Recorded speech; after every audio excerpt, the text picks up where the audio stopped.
The small, isolated cabin in the woods had been the perfect getaway for Jacob. Tucked away from the world, he hoped it would offer peace after a long, grueling year of work. He arrived late, just as the sun dipped below the horizon, leaving only the flickering twilight. The cabin was old, but charming. It had a cozy fireplace, rustic furniture, and a sense of solitude that Jacob had longed for. After unpacking, he made himself a simple dinner.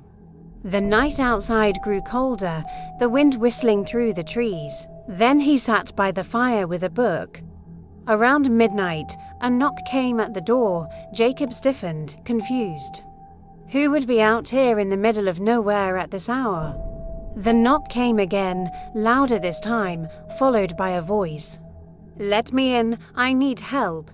Jacob hesitated, heart pounding. The voice sounded desperate, but there was something unsettling about it.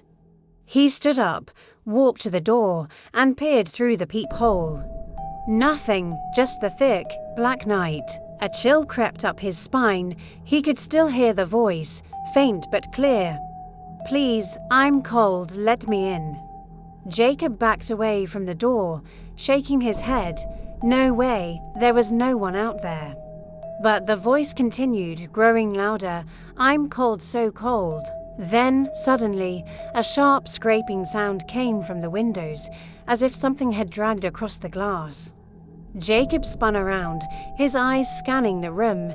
Nothing. He grabbed a flashlight and crept toward the window, praying his mind was playing tricks on him. As he pulled the curtain aside, he saw nothing but the dark forest beyond. Then he heard it. The voice was inside the cabin now, whispering softly, just behind him, "I'm cold." So cold, his blood ran cold as the air around him grew unnaturally chill. He slowly turned, the flashlight trembling in his hand. Standing in the corner of the room, staring at him with hollow eyes, was a figure pale, gaunt, and almost translucent. The figure's lips curled into a smile, and it stepped closer, its cold breath fogging the air between them. After that night, Jacob went missing.